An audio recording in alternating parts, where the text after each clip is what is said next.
Assalamualaikum warahmatullahi wabarakatuh.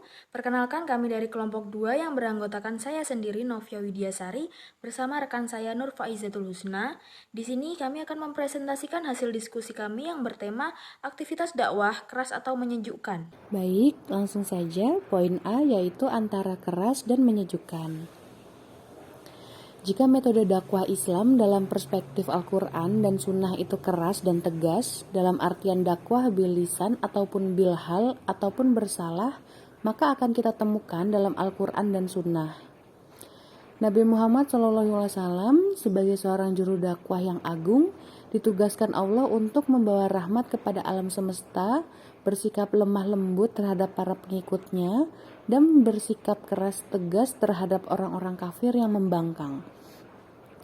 Keras dalam dakwah adalah berarti bertindak tegas terhadap orang-orang yang menentang agama Islam atau menghalangi berkembangnya agama Islam, bahkan kalau perlu membunuh orang yang memusuhi Islam.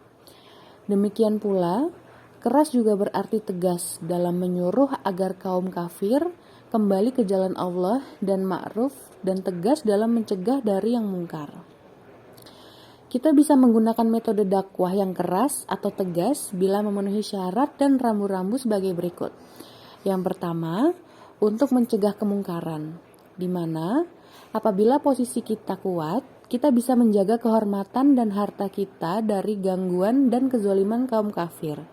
Bahkan, jika seandainya ada saudara kita yang bermaksud berbuat mungkar, kita wajib mencegahnya. Yang kedua, dakwah Islam dihalangi, di mana apabila dakwah Islam dihalangi atau kaum muslim dizolimi, maka kaum muslimin diizinkan berdakwah atau mempertahankan jalannya dakwah tersebut. Di sini saya akan melanjutkan presentasi dari rekan saya, yaitu poin B tentang prinsip-prinsip dakwah yang menyejukkan. Di antaranya yaitu yang pertama, mencari titik tema atau sisi kesamaan. Yang kedua yaitu menggembirakan sebelum menakut-nakuti. Sudah menjadi fitrah manusia suka kepada menyenangkan dan benci kepada yang menakutkan. Maka selayaknya bagi para dai untuk memulai dakwahnya dengan memberi harapan yang menarik, mempesona, menggembirakan sebelum memberikan ancaman. Yang ketiga yaitu mempermudah tidak mempersulit. Nah, di antara metode yang menyejukkan yang ditempuh oleh Rasulullah dalam berdakwah yaitu mempermudah, tidak mempersulit, serta meringankan, tidak memberatkan. Nah, dalam Al-Quran maupun teks As-Sunnah yang memberikan isyarat bahwa memudahkan itu lebih disukai oleh Allah daripada mempersulit. Yang keempat yaitu memperhatikan penahapan beban dan hukum.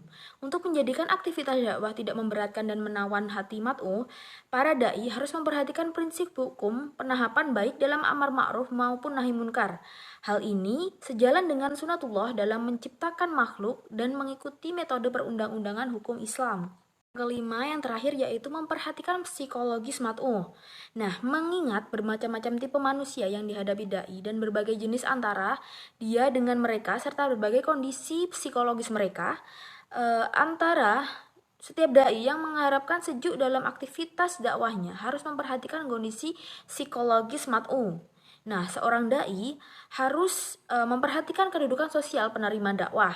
Nah, jika seseorang dai mencium adanya sikap memusuhi Islam dalam diri menerima dakwah, maka dengan alasan apapun dia tidak boleh memperburuk situasi.